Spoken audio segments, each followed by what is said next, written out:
I want to be rich enough to avoid winter. So like Southern Hemisphere, Northern Hemisphere, you know? Because I've been seeing everybody who's in Europe just now. It made me upset. So I'm trying to, you know, keep that energy. What's?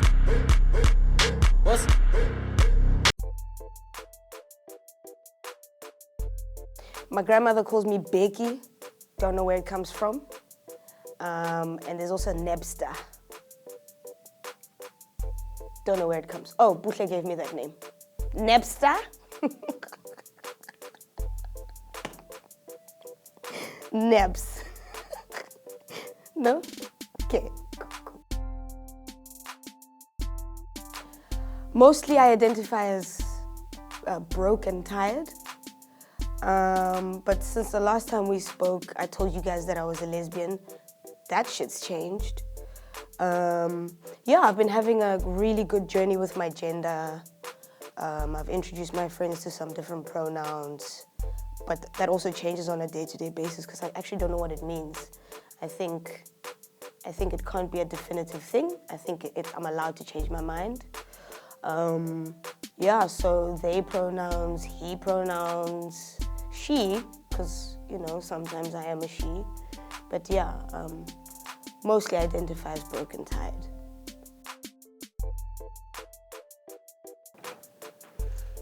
My hunger to change the world, and I know that sounds superficial and cliched, but there's a lot of scary things happening that we become desensitized to, because if you don't, then you're sad all the time. But what keeps me alive is the hope that one day it won't be like this anymore. One day our working and activisming will reach a point where we get along. Call-out culture should become call-in culture, where we just, you know, bring each other in and talk to one another and have conversations instead of having an echo chamber of wokeness. I think that keeps me alive. I think ideas will come to fruition one day. So I'm still keeping the same energy of having a scullery in my house. I need that shit. But also, I want to be rich enough. Okay, when I've made it is when I'm rich, to be honest. Capitalism. I'm an artist, but I gotta eat. But I'm also like, gonna be rich. So, I want to be rich enough to avoid winter. So like, Southern Hemisphere, Northern Hemisphere, you know? Because I've been seeing everybody who's in Europe just now. It made me upset. So I'm trying to, you know, keep that energy. Terribly. I just quit my job, so I'm living on those savings. But I think this is a baptism by fire. I think I'm gonna learn how to save now. It's not going well, but it's going. Yeah. As a woman in South Africa, when I'm a woman in South Africa, I feel unsafe. I feel like there's a bounty on my back. I feel unheard. I feel unseen. I feel as though I'm doing all the work with no remuneration, I'm doing all the teaching, and no one's actually studying what I'm teaching, and no one's taking notes of what I'm teaching. So I feel tired. But I also feel like all of these negative things are a fuel for a good outcome. I think all the hard work and the sadness and the pain will be worth it. Which really sucks, but it's the reality of it. I mean, it's a give and take, and unfortunately no one's gonna give. We have to do all the giving, and while they take, hopefully they'll take something and turn this world into a livable place for people like me. Suffered, got diagnosed with depression and anxiety. It's been the toughest year I can remember. In 2018, I met myself again. Like I say, I'm having a gender journey. But I'm overcoming. So it's not a I'm depressed. It's you're depressed, so now what? Because you have to work, you have to live, you gotta eat. And in 2018, I've grown. I've been humbled quite a bit.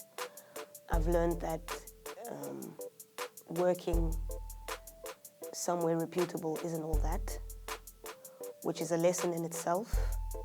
And I've learned to be comfortable within the decisions I make for myself, because if you can't stick out for yourself, you know, what's the point?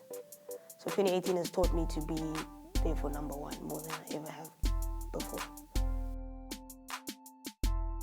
Depression and anxiety. I conquered depression and anxiety in 2018 because I localized it. I knew what the problem was, and I'm making missions every day to understand what this thing is, and when I've got the SADs, why, so that I don't reach a point where I just want to, you know, give up.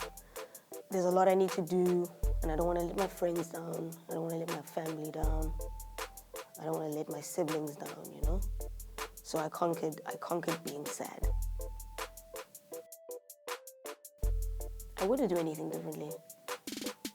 I think my life has gone exactly the way it's needed to, and I would do it again and again.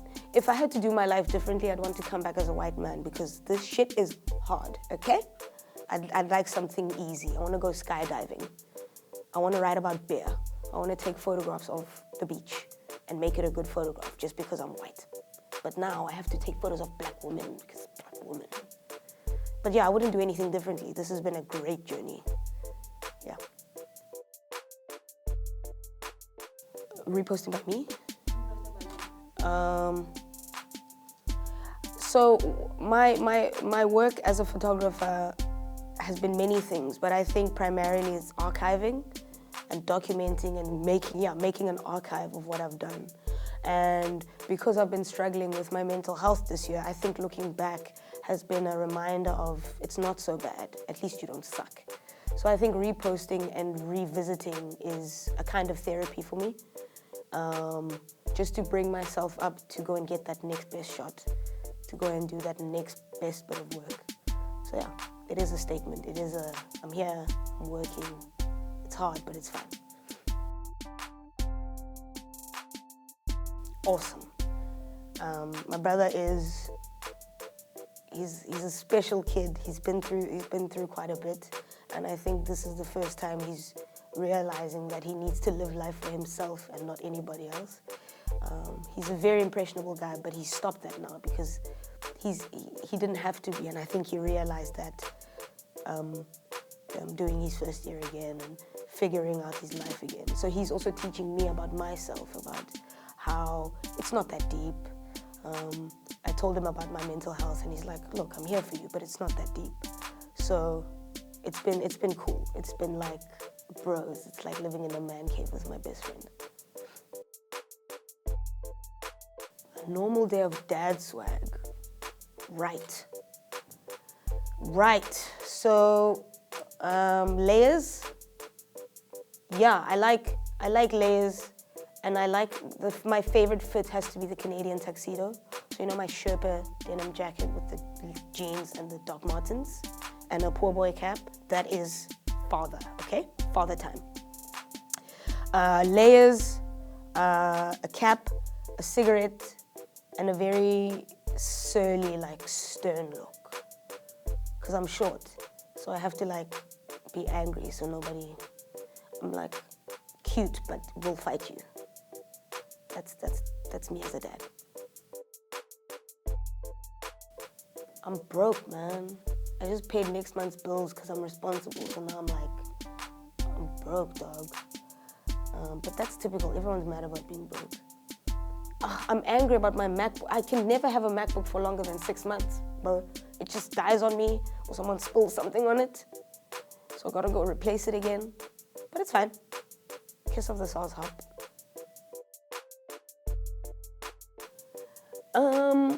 The millennial crisis consists of older people who created the problems we face today, telling us to get over the problems they created, when all we're doing is finding solutions in this new space.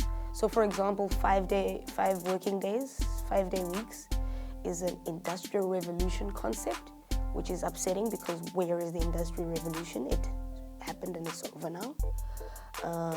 There's been studies happening in Europe about how 4-day weeks are more productive, about how remote working is a lot more productive than it's ever been before. But we sound like lazy millennials who don't want to go to work, which is fine because we don't want to go to work. We are constantly hounded for not meeting some KPI that's been set for people older than us, whiter than us, maler than us. So the millennial problem is just it's like being a black woman. It's like being unheard and being unseen and thinking that you're entitled to everything when, of course, we're entitled to everything. We were told that we don't have to struggle anymore, but it seems like a more difficult journey to go on. Yeah, being a millennial is like asking for permission to do things when we're adults, you know? It feels like being a millennial is being a teenager in an adult world, which is ridiculous. We sound angsty when we actually have real problems. You can't live 8,000 Rand a month and have to pay rent in Cape Town, but we're expected to do that. And then we try and keep 2 jobs, but we've got this 9 to 5. It's just, the game is rigged against being a millennial.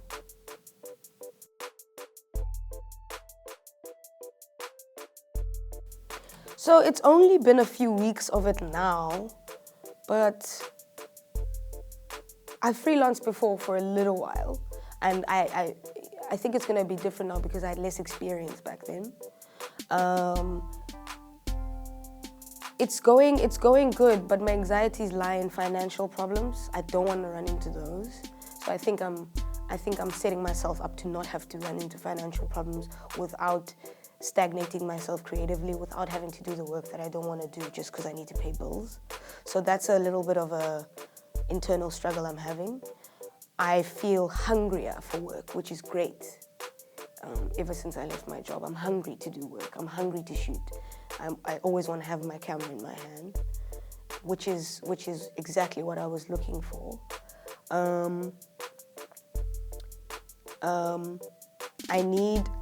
I need for young people like me and us to understand that it's difficult, but it doesn't have to be impossible to live as a freelancer.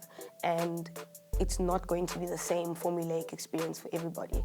And that's what's keeping me going. Like, I'm extremely anxious about it and I'm scared.